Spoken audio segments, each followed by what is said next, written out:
Estamos en el episodio 22 de Digitalizados en su podcast en YouTube, en Spotify, y hoy les traemos el tema de ciencia descentralizada. Es un tema poco visto en Web3 a mi perspectiva y yo creo que merece mucha difusión, entonces aquí estamos. Pero no solamente vamos a hablar de ciencia descentralizada, sino también de un poco de ciencia en general. Tenemos a dos invitados que ahorita les voy a presentar. Antes de iniciar, nada más les recuerdo, newsletter abajo, 3 correos a la semana, muy útiles, disfrútenlos y ahora sí que comenzamos. Tenemos aquí a nada más y nada menos que a Gonza, un entusiasta del tema en ciencias descentralizadas que conocí por Twitter, y también a Caro, una licenciada en biología que también es entusiasta de la ciencia descentralizada y están colaborando en varios proyectos relacionados con el tema para poder, pues ahora sí que crear cosas en esta área. Irán, Gonza, Caro, lo que quieran decir antes de comenzar, si me faltó algo respecto a ustedes, soy libre de decirlo antes de comenzar con los temas. Sí, vos, ¿no? No, empezá, Gonza, tranquila. Está bien. Bueno, sí, como dijiste, soy un entusiasta de DeSci, pero también de biotecnología y Web3. Y bueno, me encanta este movimiento que vincula ambos ecosistemas. Y bueno, también soy parte estoy ayudando a hacer crecer la comunidad de DeSci Latam, que es una comunidad cuyo propósito es empoderar a la comunidad científica de Latinoamérica con nuevas oportunidades, nuevas herramientas, nuevas alternativas de financiamientos para sus proyectos de investigación. Y también soy colaborador en Molecule, que bueno, más adelante eh, hablaremos de eso. Entonces, pues ahora sí que comencemos con los temas. Vamos a darle. El primero, yo creo que el más esperado de todo el mundo es ¿qué son las ciencias descentralizadas para la gente que no está familiarizado? El que guste contarme de este tema, ahora sí que es bienvenido.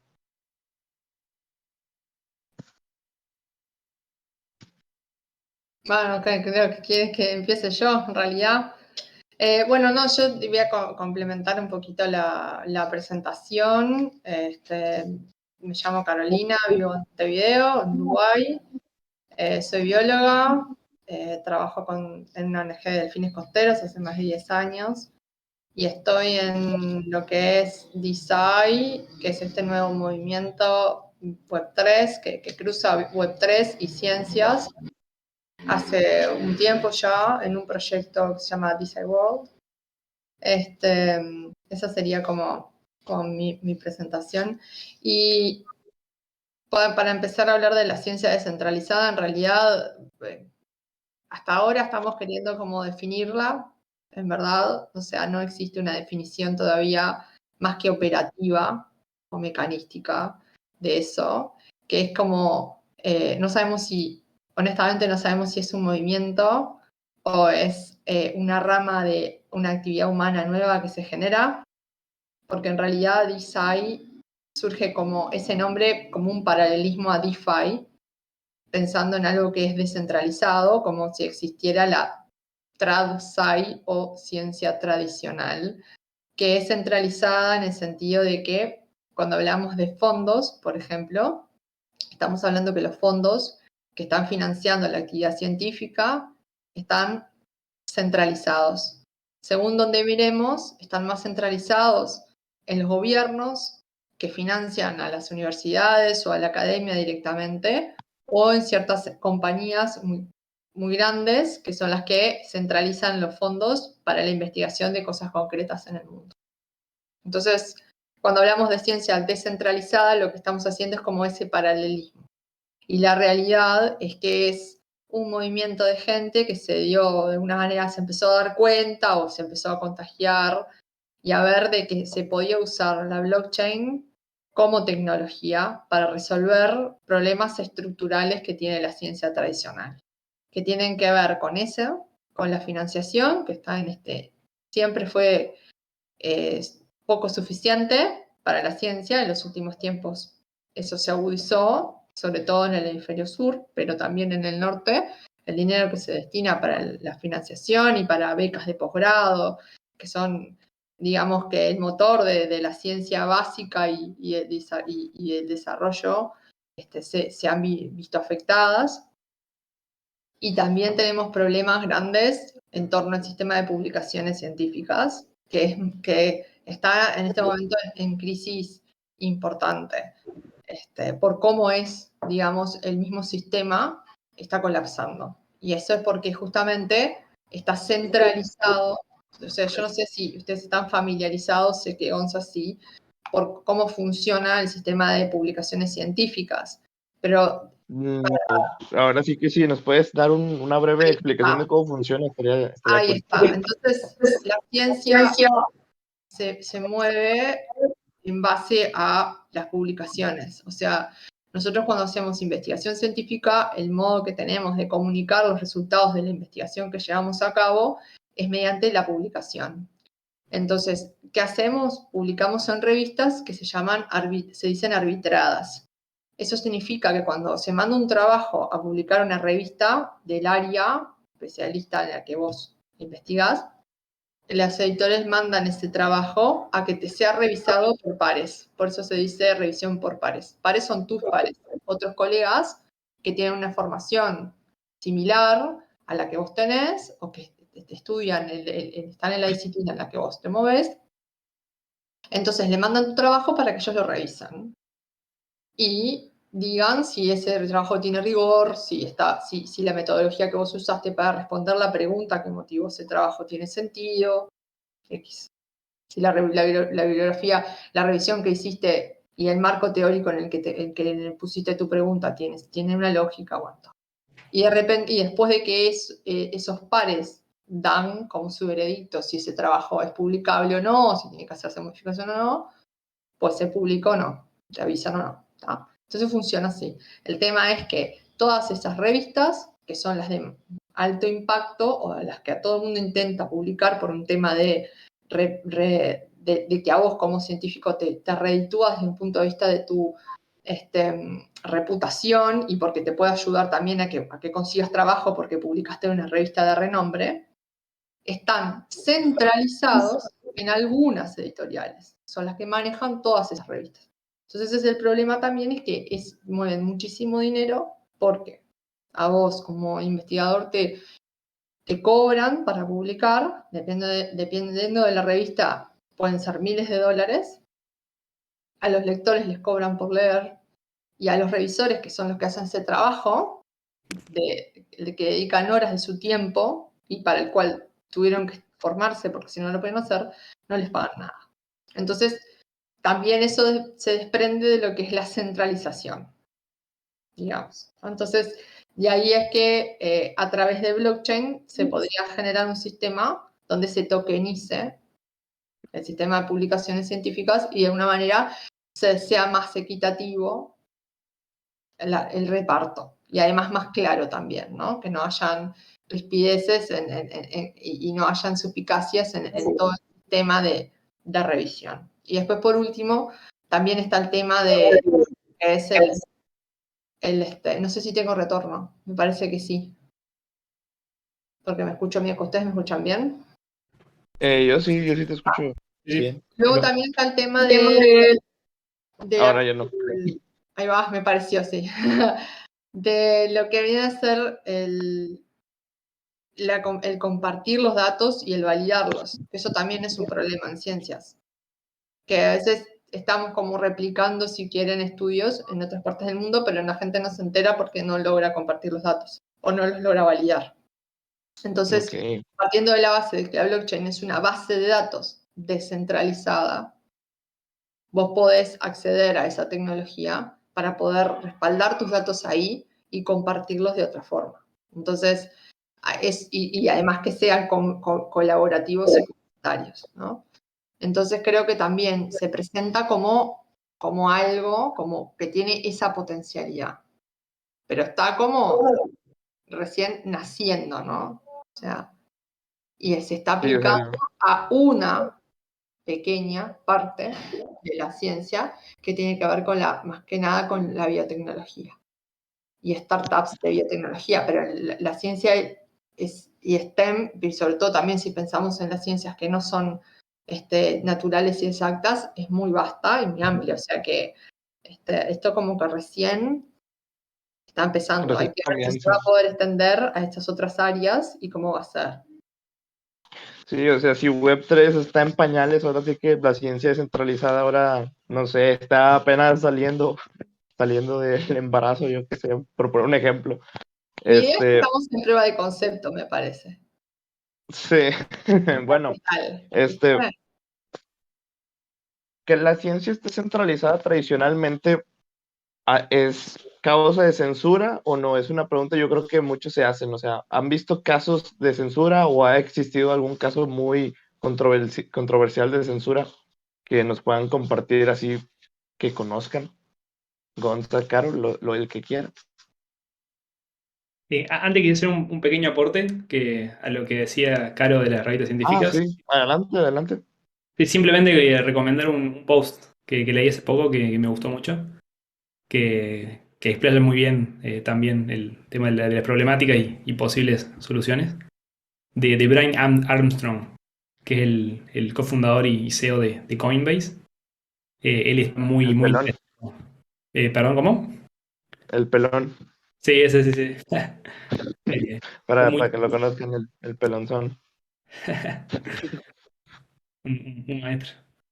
Eh, ¿lo puedo compartir en algún canal? O bueno. En los Sí, mensajes, sí, capaz. sí, sí, Bien, lo puedes compartir y Igual también, si gustas, lo pones en el GitHub. también de una. sí, y si gustas también contarlo aquí para que la gente pues lo escuche, Dale. Se llama Ideas on How to Improve Scientific Research. Eh, la investigación científica, ok. Ideas en cómo, sí, mejorar en la investigación científica. Y está espectacular. Era simplemente ese comentario. Acá la que más sabe, la que es Caro. Así que voy Sí, a. pero como quiera estaría cool que lo compartieras si quieres, o sea, cuéntalo cuáles son las ideas que menciona y así de manera breve o para tener el contexto Ahí del va. post. ¿Querés comentarlo? Ok. Ahora vamos con pequeños pepitos de oro que va. Sí, sí, Sí, es más o menos lo que estábamos hablando, que son qué cosas tenemos, cuáles son esos problemas que ahora hacen que la ciencia esté en crisis, o que haya mucha gente que esté como denunciándolo también, ¿no? ok. Entonces, en lo que Gonza busca el post, me gustaría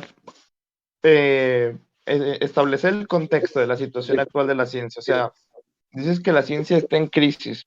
En sí, todas las ciencias esta crisis se debe a la centralización, pero ¿a qué cosa de la centralización? ¿La censura, la falta de financiación que dijiste o todo junto? O sea, no sé si nos podías establecer cuál es el contexto actual de la ciencia a día de hoy.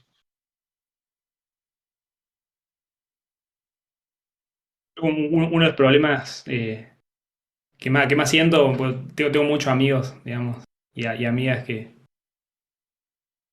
participan de distintos lados a la ciencia, del lado de la investigación, del lado de la educación, del lado de la inversión. eh, Ven,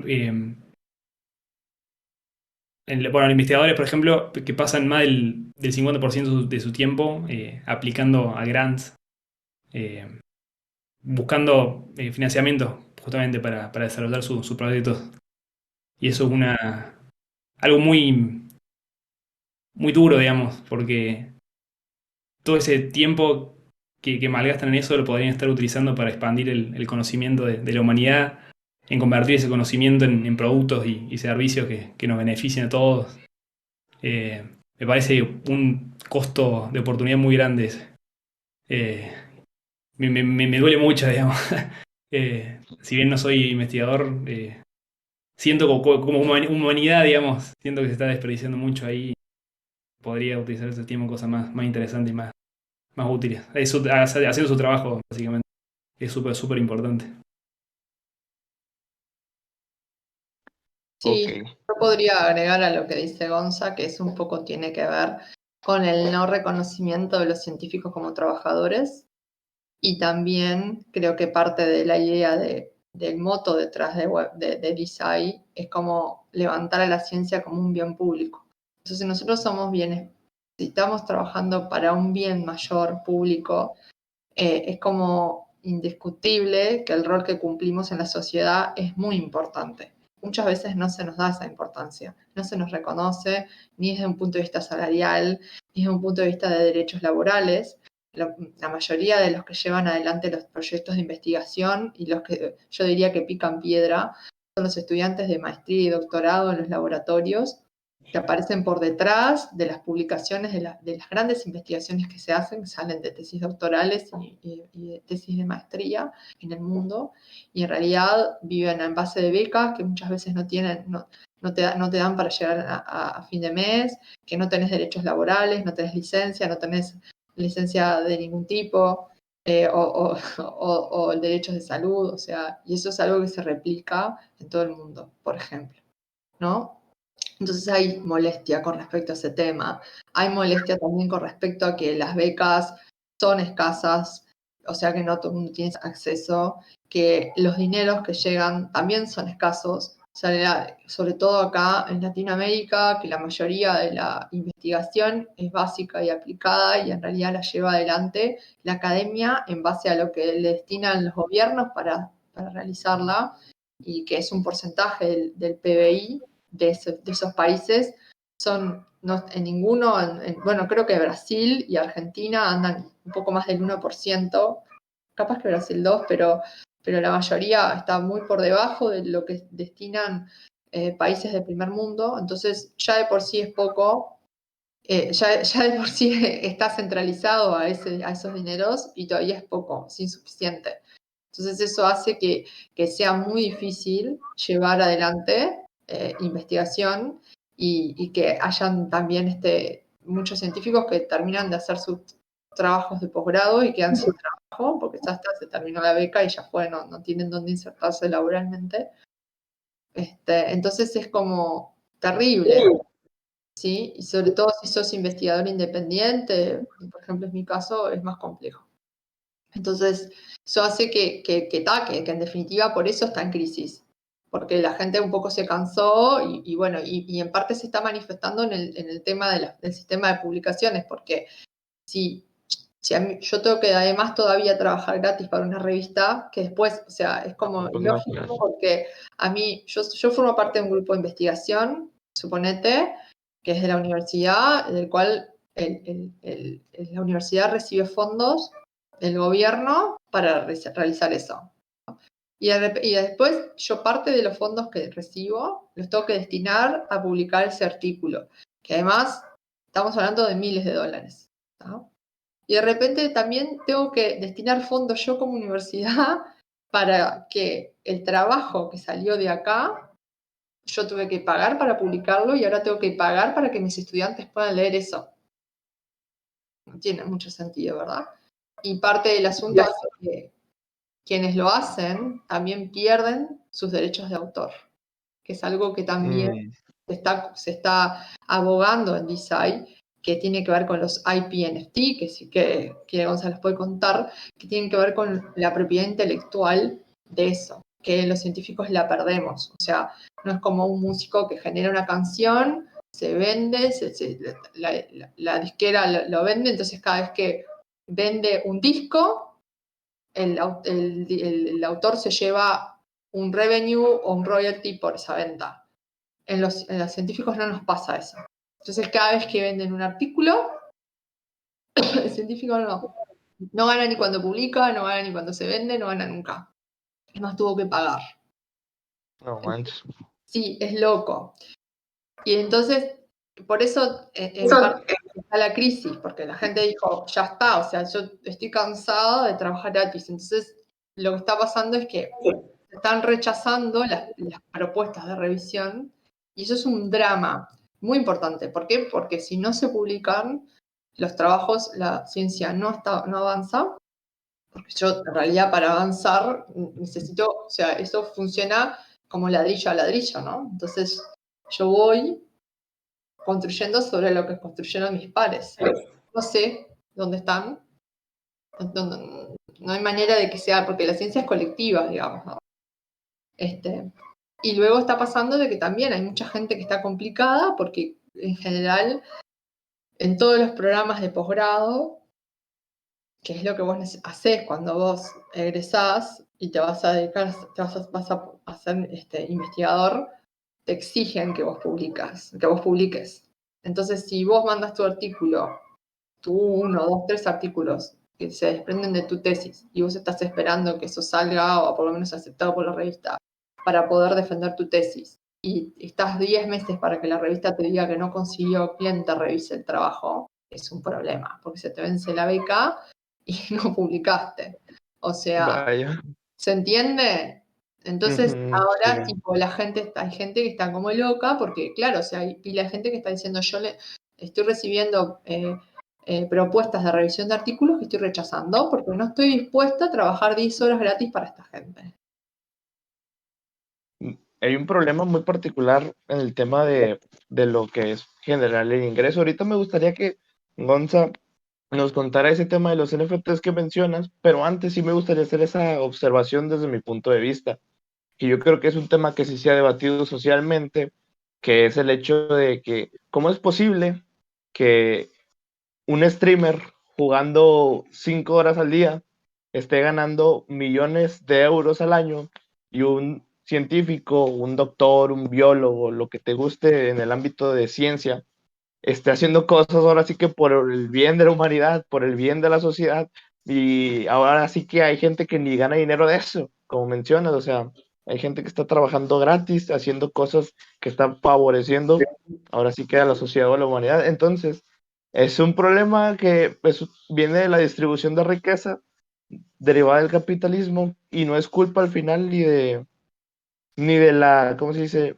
Ni del que está, ni del streamer, ni del científico, sino ahora sí que del sistema como tal. Y yo creo que ahora sí como sociedad y como individuos, si podemos utilizar las tecnologías Web3 para hacer una mejor redistribución de riqueza y ahora sí que cambiar los modelos económicos y modelos de negocio de las cosas en favor de nosotros mismos, pues esto yo creo que es una oportunidad muy grande que nos está proveyendo Web3, porque ahora sí que nunca jamás en la historia de la humanidad se había visto una distribución de riqueza tan potente. Luego salieron los NFTs, que gente que estaba, o sea, gente con mucho dinero empezó a comprarle a gente que estaba ahora sí que mendigando cosas. Entonces yo creo que eso fue muy increíble, pero fue solamente el inicio. Ahora se pueden hacer muchos nuevos modelos económicos que yo creo que ni siquiera ahorita nos podemos imaginar, pero que van a surgir. Esa era la observación que quería hacer, porque sí es un tema que sí ha sido debatido muy, muy, muy socialmente, pero y yo creo que han tachado culpables de que no, es que los futbolistas no deberían ganar tanto, pero pues no, o sea, no es culpa de ellos, ellos están aprovechando la situación, es culpa del sistema y de la distribución de riqueza actual. Pero bueno, esa es la observación. Ahora sí, Gonza, me harías muy feliz si compartes qué son los NFTs que mencionó Caro, que no me quedaron muy claros, pero sé que es para la propiedad intelectual. Así es. Mucha razón en lo que dijiste, Abraham. Como la sociedad tiene que poner a los científicos donde tienen que estar, digamos, sí, son rockstar, digamos, y tratarlo como tal. Eh, y bueno, tampoco desmerecer como lo que se viene haciendo, digamos, hasta ahora. Tal vez, bueno, se construyó con las herramientas que se tenían en ese entonces. Y, y bueno, si bien tiene muchas fallas, digamos, el sistema, bueno, se lograron hacer un montón de cosas, digamos. El progreso de los últimos siglos fue gracias a la ciencia y bueno, al sistema ahí que se fue creando.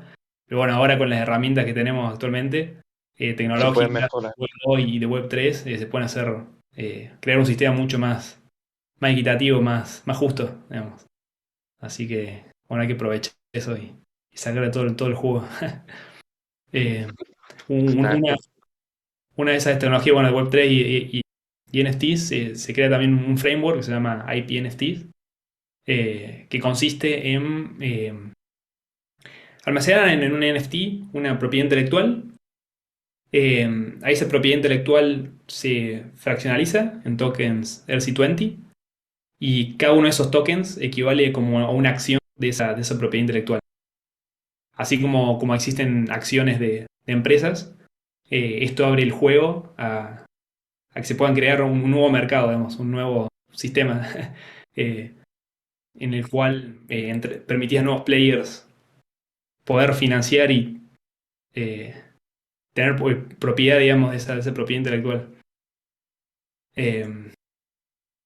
Incluso a los mismos científicos, digamos, de tener que tengan ownership y futuros royalties o profit una vez que se genere, digamos. O sea, se convierte en NFT la propiedad intelectual. Creo que la propiedad intelectual en sí como que no está en la blockchain, sino que está off-chain. Pero bueno, una vez que va madurando lo suficiente como para que una empresa lo quiera licenciar o la quiera comprar, aquellos holders, accionistas de esa propiedad intelectual pueden decidir qué se hace, digamos, si se vende o no, si se hace open source y de repente cualquiera en cualquier lugar de la humanidad, del planeta puede utilizar esta propiedad intelectual para desarrollar soluciones, también lo puede hacer, sería muy divertido que eso sucediera. Eh, y, y bueno, eso, básicamente, serían los IP NFT, digamos. Me entusiasma muchísimo. Había un ejemplo que estaba viendo cuando hice el artículo de Ciencia Descentralizada que publicamos en Digitalizados, que era usar los NFTs para la reputación del científico y que pudiera encontrar financiación mucho más fácil, porque pues ya tiene ahora sí que como que una cronología de NFTs que lo respaldan. Entonces, como son NFTs al estilo los Soulbound Tokens que propuso Vitalik, que son de que inmutables e intransferibles. Entonces, cómo ven ese tema para que los científicos puedan levantar ahora sí que capital, por así decirlo? ¿Lo ven útil o lo ven muy fantasioso?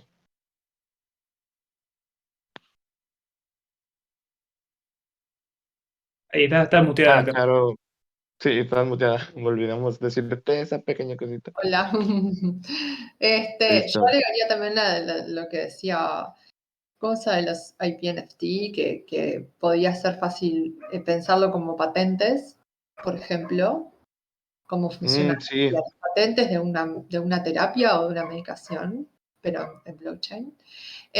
También papers, por ejemplo, que es la idea también es que los artículos se vuelvan NFTs, entonces que no necesariamente vos para leer el artículo tengas que comprarlo, depende de cómo va el protocolo de la revista de la revista que se desarrolle ahí, pero sí, por ejemplo, podés comprarlo, entonces de esa manera estás directamente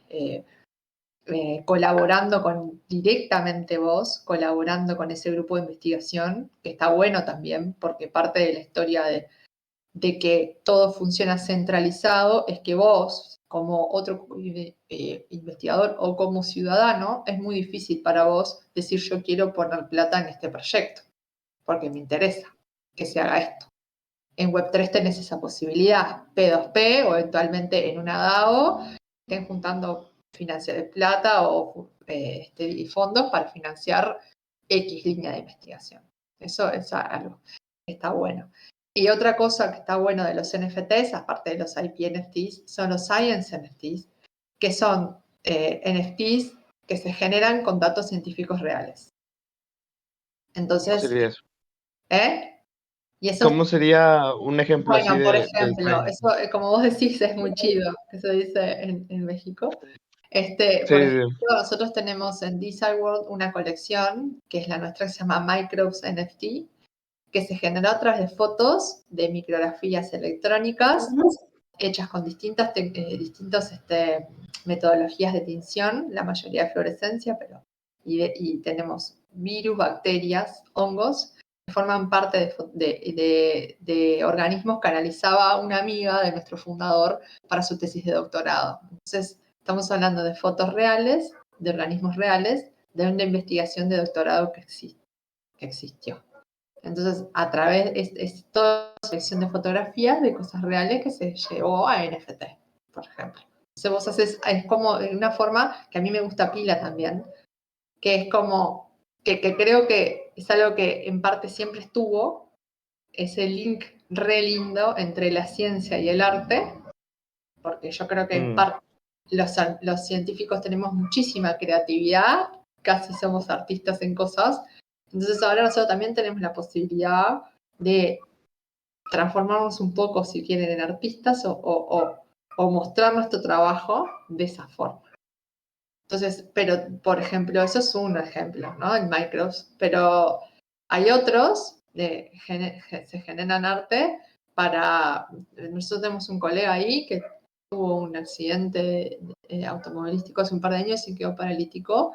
Entonces él lanzó una colección NFT de sus resonancias magnéticas, de su espina, de su columna, y entonces todos los NFTs son imágenes reales de su lesión en la columna, y la venta de esos NFTs, lo que se recaude con eso, se dona a una fundación que lo que hace es financiar investigación vinculada a la rehabilitación de los daños de la espina dorsal. Entonces yo genero una colección de datos que está basada en datos reales para financiar investigación científica, que tiene que ver con eso.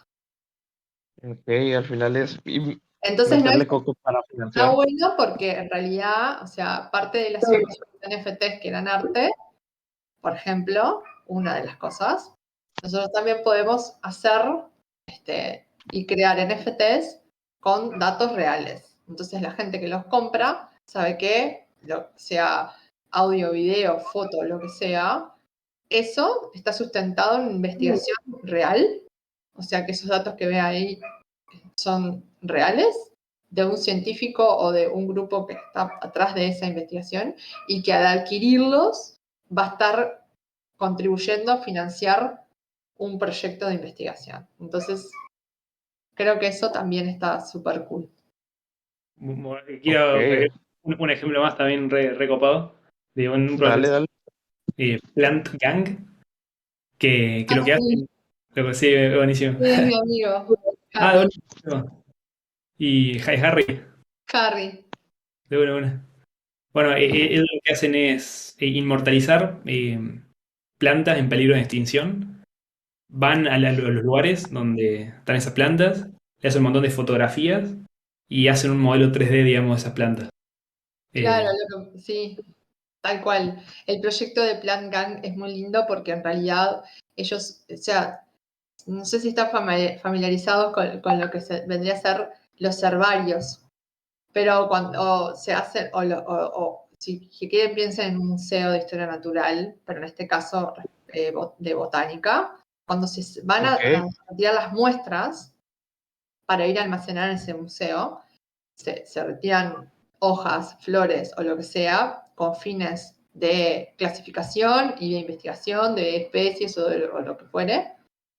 Lo que pasa es que con los métodos tradicionales de curación se pierden con el tiempo cosas. Por ejemplo, la estructura 3D vos la perdés porque vos vas a ir a buscar una flor, del modo que la vas a almacenar, entre placas o lo que sea, vos ya la aplastás, ya perdiste la forma de la flor.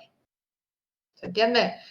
ujú, Perdiste el aroma, perdiste el color con los años guardados. Hay un montón de características que hacen a eso, que son generalmente características que nosotros hablamos de fenotípicas, que tienen que ver con lo que visualizamos, que se pierden. Entonces, con el proyecto de PlantGang, que está bueno, todo eso se almacena como atributos de un NFT. ok, para inmortalizar, como Para mencionaba antes. inmortalizarlo y además para tener como también registro de esas cosas que después se van a perder, más allá de que se anoten, porque claramente se anotan y se dibujan, pero no es lo mismo que vos lo puedas almacenar digitalmente. Ok, oye, eso es un uso muy creativo que yo nunca lo había esperado para los NFTs, siéndote sincero. O sea, Bueno, está sí. interesante. Y yo en realidad acá en Uruguay, sabe, estoy hace un tiempo ya creando, pero que todavía no sé cuándo va a salir, una colección en NFT con datos de los delfines de acá. Con Wow. de fotos y de audio, porque yo en realidad lo que hago es grabar las vocalizaciones, que ellas usan unas vocalizaciones específicas para mantener los vínculos sociales entre los individuos. Y entonces yo estoy haciendo NFTs que están respaldados con fotos reales y con audios reales de estos bichos. Vaya. Oye, eso está bueno. Ese Entonces la tipo de idea es, NFTs. Si me puedes pasar el proyecto que estás haciendo tú, Caro, y también el que mencionaron de las plantas para investigarlo y en el próximo space que vamos a hacer retomar este tema porque está interesante. Interesante el tema de los Science NFTs porque, y hay más todavía, hay mucho más. Hay gente que está haciendo Science NFT con modelos 3D de proteínas. O sea, hay mucho más. Pero lo que a mí me gusta también es como ver eso, de que es como, además de ser un espacio como para que los grupos tengan acceso a fuentes alternativas de financiación, también está bueno porque motiva ese casamiento que hay entre, y siempre existió, entre el arte y la ciencia. Entonces es como que esas dos cosas quedan ahí y están muy buenas. Fíjate que este va a ser uno de mis nuevos usos favoritos para los NFTs, los Science NFTs. Los Vaya. Science NFTs. Bueno, y nosotros en Design World tenemos lo que estamos generando es un marketplace, digamos, que ahora tenemos ahí 3 colecciones de Science NFTs. Y estamos viendo siempre como haciendo partnership porque la idea es como tipo, bueno, hay muchos NFTs, muchos, obviamente, ustedes lo saben más que yo, pero como haciendo foco en que, bueno, que también están buenos estos cuyo objetivo es mostrar resultados de una investigación y cuya venta, lo que se genera de eso, va para financiar eso. Bien, o sea, está bueno. Vinculado a eso y el Plant Gang, también la venta de NFTs va a cuidar, digamos, esas plantas o proyectos de investigación que estén investigando esas plantas. Claro. Súper Sí, bueno. sí, sí. Entonces, la verdad es que, bueno, y el proyecto de Harry también está bueno porque él tiene como la idea después de hacer algo más allá con las comunidades indígenas que viven ahí en ese lugar. Increíble eso. Sí. Entonces, digo, hay mucho, recién empieza esto y hay mucha tela para cortar, pero digo, es como, como dijiste vos, Abraham, otro space para hablar de las posibles cosas que se pueden hacer con los NFTs. Una de ellas es esta. La otra de las cosas que son los Solval Code Tokens, que fue como vos empezaste tu pregunta, que es verdad, tiene que ver con el tema de la reputación en ciencias y sobre todo, creo yo, con el tema de la validación de tus créditos, porque no es fácil eso. O sea, vos decís, yo tengo esta maestría, tengo este doctorado, egresé de tal grado, pero demostrar eso es difícil también. A no ser que vos publiques un link a, no sé, a tu facultad y puedas ir a alguien y ver si vos tenés el título, también es difícil hacer ese rastreo de cuáles son tus créditos, digamos, tu formación real y validarla de alguna manera, ¿no? Entonces, eso también tiene que ver con la reputación. Y eso también en tema de las publicaciones es un tema porque, como saben ustedes, se imaginan, muchos tenemos los mismos nombres, Sí, ¿no? sí. Entonces, lo que es difícil a veces es atribuirle a una persona X, salvo que sea alguien que existe, porque después cuando vos te pones muy fino en una disciplina, te das cuenta que son siempre las 20, 30, 40, 50 personas que están en los 4 o 5 laboratorios y que siempre son los mismos, ¿no? Entonces, si hay un Pepito que está estudiando siempre lo mismo, si ese Pepito publica de otra cosa, vos vas a ver que no es la misma persona por descarte. Pero no hay nada real que que realmente diga no es la misma persona o es. Entonces, tradicionalmente lo que se hace y que se usa actualmente y que yo creo que podría ser algo y que se está avanzando muy interesante en blockchain, que tiene que ver con tu currículum, que hay un proyecto que se llama Obciencia, que seguramente lo conoce Gonzalo, que está explorando hacer protocolos del currículum de identidad design, como para decir, bueno, yo soy yo y estos son mis artículos o esta es mi formación. Tiene que ver con eso. Entonces, hoy en día no existe. Lo que hay es una red social que se llama ResearchGate, que es Web2, que es una red social donde estamos todos los científicos del mundo y lo que hacemos es publicar. Si el artículo donde publicaste vos es open source, podés subir el PDF. Si no, pones los links y a veces te escriben por privado y te lo piden. Pero lo que pasa, pila, es que vos decís, bueno, yo hice este trabajo con fulanito, fulanito, fulanito. si tienen usuario en ResearchGate, vos haces los links y tal. Pero pasa pila que te escriben a vos y te preguntan, ¿este que vos escribiste es el mismo que publicó esto? ¿Es la misma persona, sí o no? Así se lo atribuyen. Entonces, eso en realidad queda como supeditado a que una persona diga es o no. La idea con blockchain es que vos puedas ir más allá de eso y que quede una trazabilidad real en la blockchain de ese investigador. ¿Se entiende? Que eso hoy no existe. Entonces, es una de las otras cosas que están de más y que para mí van a venirse con todo esto.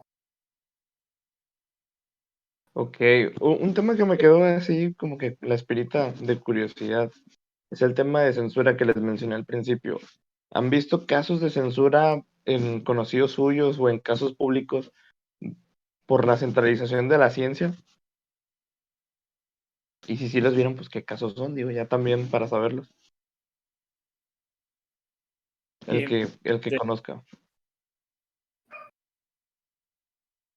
no se me No, viene ninguno. No escuché, Gonzalo. No se me viene ningún caso a la cabeza a mí. Así No, es. a mí tampoco, pero seguramente los hay. Sobre todo por temas políticos, me imagino más. Sí, es Temas que, políticos, por sobre decir, o sea, todo pensando en eso de que si la mayoría de la financiación que recibe el grupo o el laboratorio en el que estás viene del gobierno, las decisiones de financiación son políticas. Entonces, en general, es difícil que los científicos tomen partido político por un tema así, de que de repente después tengas miedo de que no te financien porque vos dijiste, no sé, te declaraste abiertamente opositor al gobierno de turno, por ejemplo. ¿Se sí, porque por entiende? decir, o sea, O sea, en lo tradicional, eso en lo hace que, tradicional te pueden censurar muy fácilmente. exactamente, Y lo bueno, en definitiva, no es que te censuren directamente, pero que vos tengas que ser un poquito más cauto, sobre todo si sos un investigador que trabaja en una institución que es pública, en dar, no sé, en Twitter tu opinión política. Y justamente si es mm, opositora, conviene. Si sí, no, es que que se por decir, o censure. sea, Hay gente, o sea, digo yo que eso debe pesar bastante. Sobre todo en sí, Brasil, por ejemplo, que si ahora me vengo a pensar, sí, hace no mucho Bolsonaro mandó requisar la plata que tenían casi todas las universidades del Estado, que todavía no habían ejecutado, y él mandó sacar, porque ellos seguramente fue una respuesta a los reclamos que viene haciendo la comunidad académica de Brasil respecto a todos los recortes que han sufrido en la educación. Entonces se quemó y mandó retirar el dinero. Entonces, de alguna forma es la censura que tiene que ver con que vos capaz tengas que tener cautela a la hora de decir tu pensamiento político para que no justamente no te recorten el financiamiento. sí, o no te desaparezcan también, sobre todo. Por Este, ahí es más complicado capaz, ¿no? sí. Vamos a Yo hacer no una me lo pausa imagino leve acá en Uruguay. porque ya puedo acceder a la computadora, ya le quité el bug en lo que estábamos, entonces en 3 minutos retomamos. Irán, voy a desactivar la cámara y ahorita Listo, caigo en la listo, está bien, computadora. está bien.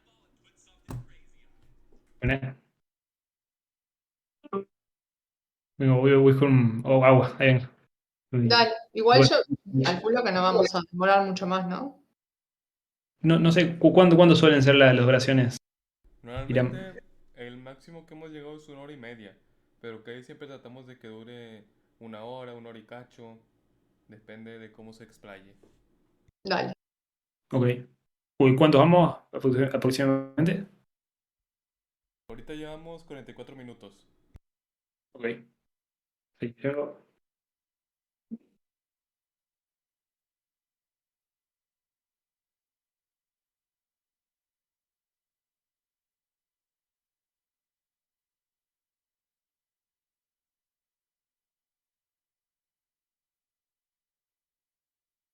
Ahora sí, ya estoy aquí, ya en el setup más pro. Listo. Me volví, lo buscaba Evita. Bueno, ahora sí, continuamos.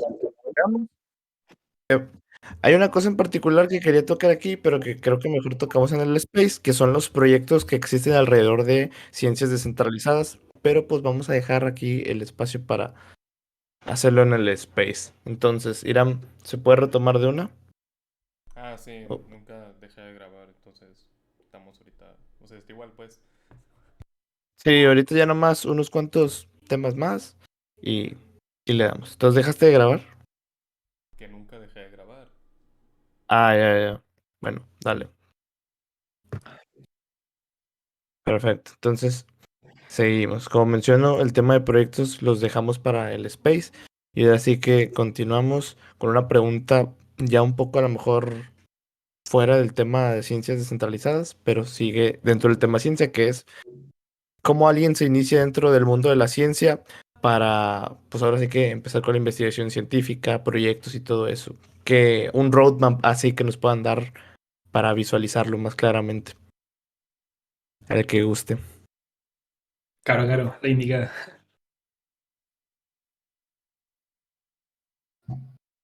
El científico se va construyendo en el tiempo. En mi caso concreto, creo que desde niña, mi propia curiosidad por entender el mundo que me rodeaba y preguntarme cómo funcionaban las cosas, es como que el científico ya nace quizá con esa ansiedad de andas vas por ahí, vas a un lugar, vas a la playa y quieres entender por qué la arena es como es, por qué las olas son como son, cómo funcionan los sistemas que viven ahí, cómo nadan los delfines, permanentemente te haces preguntas que quieres. Es como un ser que está permanentemente haciéndose preguntas. Pero entiendo Ah, de que, o sea, por eso es muy vocacional. El ok. científico es de vocación. Como Ahora, los filósofos, por decirlo de alguna forma. ponele que sí, sí, Sí. solamente, claro, solamente que las preguntas depende qué es lo que te preguntes, terminarás haciendo, si te haces una pregunta, no sé, me imagino que más existencial, irás a la filosofía, y si te haces una pregunta un poco más, que puede tener un abordaje más natural o más exacto, a través de una metodología científica que vas a talear para responder eso, terminarás haciendo STEM, X. Ahora, también sé que y entiendo de que también es algo que pueden hacer, por eso es muy interesante también cómo se va motivando la carrera científica durante la infancia y la adolescencia. Entonces, es algo que se puede ir como desarrollando. Entonces, en general, yo ponele mis amigos y los científicos con los que me vinculo, todos caímos de formas diferentes, pero creo que el hilo conductor es ese. Siempre la curiosidad y las ganas de aprender y de saber cómo funciona el mundo. Se te despierta de niño, te despierta de la escuela o en la adolescencia.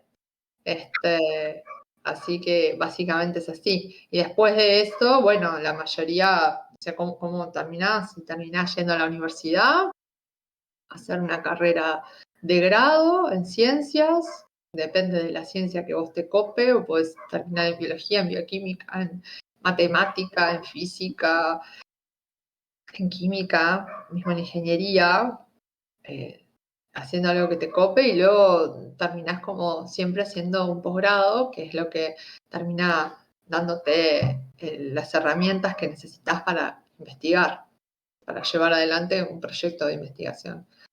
Entonces, va por ahí. Pero es Ok. verdad que la mayoría, por lo menos acá, me atrevo a decir, por lo menos en mi país, me imagino que en Argentina es parecido y ahí en México también, la mayoría de los científicos nos formamos con una cabeza académica, o sea, para trabajar en la academia, desde la academia, y pocos con cabezas de negocios o cabezas de... Sí, ahora o- sí que sí, lo he visto mucho eso en tema ciencia y en tema arte, porque los artistas, por decir músicos, que es lo que más conocemos, salen con la mentalidad de, ok, vamos a hacer la rola la va a escuchar raza y está ahí. O sea, no hay un factor monetización, un factor cómo voy a comer mis tortillas, mi huevo. No, Entonces, no hay un factor monetario. es ujú, No lo eso hay. yo creo que faltaría en tema ciencia, tema arte y cosas fuera del área administrativa. Yo creo que donde está más es el área negocios, marketing, eso, y el área programación. Porque yo creo que hasta eso los programadores también como que traen así medio el chip de la monetización a pesar de que no se les enseña. Algo curioso. Sí, Sí. más masivo, obviamente, la Ujú. carrera. Pero yo te pregunto a ti, ¿vos cómo te imaginas un científico o una científica? ¿Te imaginas una persona de mucho dinero? No, fíjate que no. Me lo imagino en bata nada más. Fíjate que no, Sí, ¿sí? pero bueno. Tiene que ver con la propia, creo yo eso, de la imagen del científico rasgándose las vestiduras para hacer el bien, si quieren, y no Sí. ganando acorde al aporte. Por eso un poco también creo que el moto de Isai es poner eso sobre la mesa, que está bueno. O sea, yo no sé a dónde va a terminar todo esto. Mi perspectiva es que está sacudiendo o moviendo el avispero, como decimos acá. Está moviendo de a poquito así algo, va a mover más. Quizás se llegue a algo intermedio, porque yo creo también que obviamente la ciencia hasta ahora, si hemos llegado hasta donde hemos llegado, ha sido gracias a esto, a este sistema, que tiene sus falencias, sin dudas, porque si no estábamos hablando de esto, pero también tiene un montón de cosas que están buenas. Entonces capaz que llegamos a algo en el medio, pero yo creo que algo que va a ser muy interesante y que es lo que se está discutiendo más o poniendo en tela de juicio es justamente esto, el decir que la profesión del científico debe ser valorada también desde un lugar monetario, porque también nosotros tenemos derecho a tener buena calidad de vida, a poder llegar a fin de mes, a poder vivir de la ciencia, porque es verdad, vos decís sos científico, ¡pah! ¿Y de qué trabajas? ¿Cómo pasas por? Sí, O sea, y es como re transversal. O sea, en el hemisferio norte quizá sea más sencillo, pero también ni tanto. de hecho, si te pones a pensar hasta en películas, por poner un ejemplo así que la gente yo creo que pueda visualizar, siempre el científico está de la mano de un hombre de negocios que le está dando financiación. Ponte el ejemplo, es de Amazing Spider-Man. Doctor Connor, científico, Norman Osborn, financiación. Luego, Tony Stark, hombre de negocios, los científicos, financiación de todos los proyectos, por poner un ejemplo. Entonces, así como esas películas, hay muchas más que yo creo que ese es ahora sí que el concepto en donde se entiende al científico, como que alguien que necesita de alguien más para poder subsistir cuando no debería ser así. Deberías poder, ahora sí que como dices, poder llegar a fin de mes por tu ciencia y no por, o sea, sí es una financiación, pero más que una financiación, debería ser estilo startup, ¿no? Yo lo veo así, de que los inversionistas le dan capital a las startups, pero ahora sí que el que mueve todo, el que controla todo, sigue siendo la propia empresa, siempre y cuando siga manteniendo el control de la propiedad de las acciones. Pero yo creo que en ciencia se pierde un poco eso. Estoy también un poco no tan informado de ese tema de cómo se maneje, pero esa es mi perspectiva. Yo veo que como que se pierde un poco el control cuando te meten financiación directa, como si se Se dieras pierde, todo. sí. Pero también no es sencillo obtenerla, porque esas cosas que son las más sencillas, si quieren, de obtener financiación, son las que después al inversor le pueden dar un revenue. Por ejemplo, por eso la industria farmacéutica funciona muy bien. Uy, O sí, como el doctor Simi, no, ellos son reyes aquí. Claro, ¿entendés? Pero yo qué sé, los que trabajamos en conservación, por ejemplo, no es tan sencillo eso porque no hay un revenue directo de hacer un área marina protegida. A no ser que nos pongamos a vender créditos de biodiversidad o algo de eso, que también es algo que se está Merch, discutiendo, ahí pero ya. no puedo Mm, adelantar. sí, Pero digo, está el hecho de lo que dijiste vos, creo que es clave, que es monetizar o de alguna forma hacer viable un modelo de negocios. sí, Y eso es lo que, y entonces también hace de que también, o sea, la academia y la centralización, obviamente, va a seguir existiendo, pero que también los científicos podamos tener chance de trabajar en otras áreas y lo que dijiste vos, de formarnos capaz que con una visión un poquito más integral en donde vos puedas decir, bueno, yo tengo este modelo, puedo trabajar acá, puedo hacer esto, pero por sobre todo eso, reconocerme como un trabajador y darle ese valor, porque yo creo que más allá de todo, decir, como vos dijiste, lo de las películas, cuando en las películas de la catástrofe, los que salvan el mundo siempre son los científicos, siempre hay alguien así. Sí, sí, sí. O sea, en parte, digo, entonces, pero entonces cuando pasó ahora lo del COVID, todo el mundo se enteró, todo el mundo fue tipo atrás de la comunidad científica y no sé qué pasó en México, pero por lo menos acá fue todo un bombo y platillo y luego al poco tiempo recortaron la financiación que se le daba a la ciencia. O sea, fue tipo, funcionó, nos acordamos de ustedes cuando las papas queman y luego no. Entonces, eso es un poco lo que se quiere cambiar, ¿no? La visión también. Por eso yo empecé hoy cuando estábamos hablando de la ciencia descentralizada, de hacer el marco, que es algo que en lo personal estoy queriendo hacer para mí en discusión con otras personas, es que no les podemos definir realmente qué es. Porque justamente estamos definiendo en parte qué es lo que se busca. Hacer un movimiento, algo nuevo, es una rama nueva de la ciencia, es una rama nueva de otra cosa. Sé lo que operativamente se está buscando y una de esas cosas es esa, tipo declararla como un bien público y poder poner en discusión todas estas cosas. Ahorita Gonza levantó la mano, creo que quería decir algo. Entonces, adelante, Sí, Gonza. quiero destacar lo que está haciendo una organización que admiro mucho, que es Grid Exponential, que es una company builder de startups. Lo que ellos están haciendo desde hace ya es hacer un mapeo de proyectos de investigación que tengan potencial de convertirse en un producto o servicio que beneficie a la humanidad y a emprendedores de negocio que quieran trabajar junto a estos científicos para, entre ambos, llevar a cabo una startup, digamos. Está haciendo un trabajo increíble, tanto eso con el mapeo, con el macheo, con el acompañamiento, con el financiamiento, con las conexiones con el mundo. Están haciendo cosas increíbles. Bueno, ya llevan 50 startups creadas con esa metodología y están haciendo cosas increíbles. Hay un montón de startups buenísimas.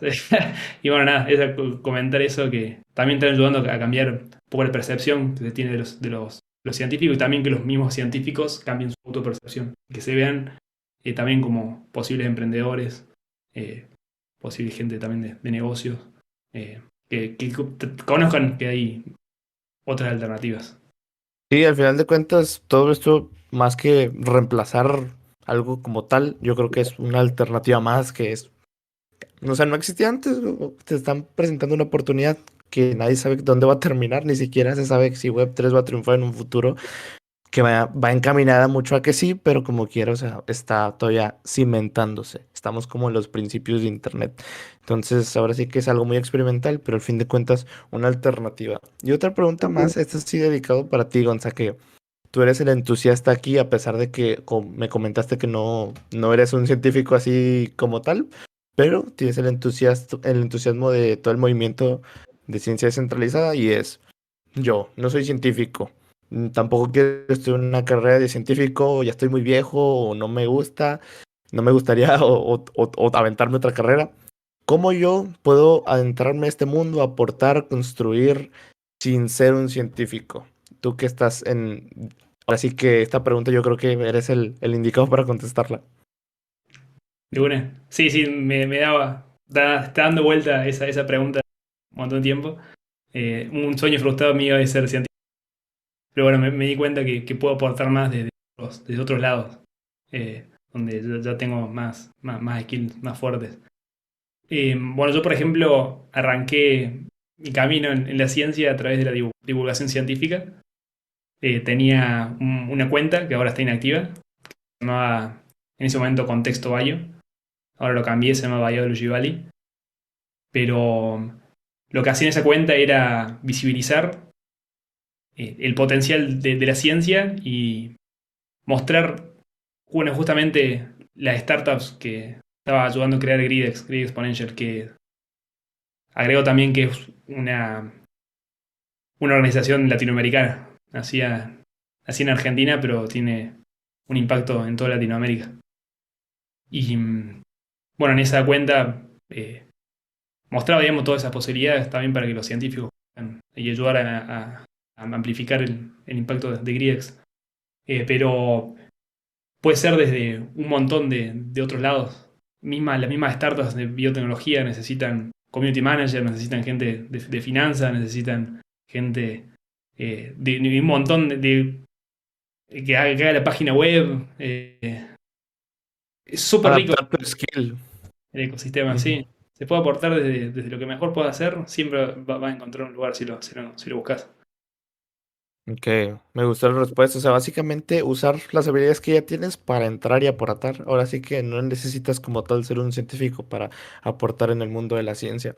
Eso está muy cool porque yo creo que al igual que tú dices que un sueño tuyo era científico, era ser científico, pues mucha gente también y a lo mejor por cierta circunstancia de la vida terminó siendo contador, un financiero, un programador. Y dicen, no, pues ya fue, ¿no? Pero no, ahora sí que hay mucha alternativa porque se necesita ese tipo de perfiles. Ahora sí que ya para finalizar el tema, digo el podcast. Ah, adelante, adelante. Dale, Aquí, dale. incluso si no tenés background científico, podés ayudar en el conocimiento de la humanidad, por ejemplo, en startups. Hay startups mismas de GRIEX que ya publicaron papers, digamos, desde la startup, digamos. Y eso es algo fascinante. Yo iba a agregar a lo de ONSA también, y hablando de así cortito de lo que estuvimos hablando de los NFTs, gente que Ujú. esté diseñando, artistas, también se necesitan y tienen un espacio súper rico y un nicho súper productivo para ocupar. Y una cosa también que está bueno, que desde siempre, pero que ahora también está, los blogueros, la gente que se dedica a escribir sobre divulgación de la ciencia, que es como pasar a criollo, digamos, o sea, que a nosotros, a los científicos, nos cuesta mucho transmitir de forma no técnica las cosas. Y No, eso es clave lo que está diciendo, ¿eh? por supuesto, porque en realidad terminamos escribiendo para leernos nosotros nomás. De hecho, hay estadísticas de eso que dice estiman cuánta gente termina leyendo tu paper y es tipo absurdo. Nadie. O sea, leen tipo, no sé, 300 personas el resumen, no sé, 1000 personas el título, 300 personas el resumen, 50 personas la metodología, 60 personas los resultados, 3 la discusión y al final terminan solamente 4 personas leyendo el artículo entero, uno fuiste vos. ¿Ah? O sea, y en realidad eso va en contra de lo que nosotros queremos decir que hacemos ciencia para la humanidad. Entonces la forma es que a veces nos cuesta a nosotros mucho comunicar de forma clara los resultados Sí, para de, todos. Entonces de ahí hecho es yo creo que... Ah, donde bueno, sí, ahorita yo digo. eso, el trabajo de divulgadores científicos, de gente que por ahí no sea científica, pero que tenga una formación lo suficientemente sólida y extensa como para poder hacer ese link, eso es súper importante. Periodistas, por ejemplo, ¿no? Nada, o sea, creo que de vuelta ahora como está en la era esta de la comunicación y de la forma, que hay formas como el Contonza, de escribir blogs, lo que ustedes están haciendo ahora un podcast, ¿no? Ahora estamos hablando de esto, acercándolo a la gente, contando un poco cómo funciona. Está bueno, yo creo que entonces eso hace de que sea un nicho que está súper rico como para ocuparlo, ¿no? Sí, de hecho, una cosa que quería retomar de lo que dijiste es que la comunicación es un factor clave para la adopción y enseñanza de algo que yo creo que muchas personas, por decir, eres científico, te adentras demasiado en los tecnicismos. Eres programador, te entras demasiado en los tecnicismos. Web 3, uy, Dior, digo, blockchains, hashes, etcétera, etcétera. Palabras muy complejas que al público en general es de que, a ver, compadre, ¿de qué me estás hablando? Entonces yo creo que simplificar las cosas o sea, siempre es una muy buena, práctica. Digo, nunca nadie se ha quejado de que alguien sea muy corto. El más claro ejemplo es TikTok. Entonces, pues yo creo que la comunicación es un factor clave. Porque si nos ha tocado invitados que, o sea, respetamos a todos y siempre tratamos de llevar el tema.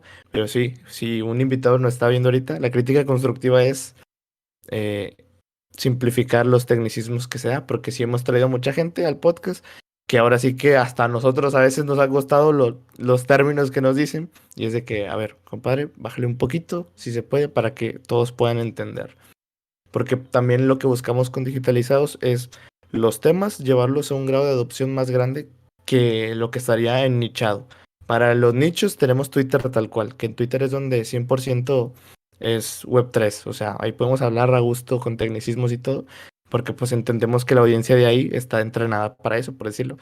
Pero te vas a un TikTok, te vas a un short, un reel, es de que no, nadie te va a entender más que los del nicho. Pero pues si solo nos quedamos en un nicho, al final de cuentas no podemos crecer estas tecnologías, estos temas. Y es todo un mundo, pero en resumen, la clave aquí es una comunicación sencilla para todo público. Yo creo que es la clave. Sí, porque aparte fíjate que si ya es difícil la comunicación Web3, el nicho es chico, el nicho científico Web3 es mucho más chiquito. Entonces también está eso, ¿no? Es un desafío a nosotros de poder hacer el onboarding de otros científicos a esto. Es complejo, porque tenés que hacerles el onboarding a Web3. La mayoría de la gente en ciencias está por fuera. Sí.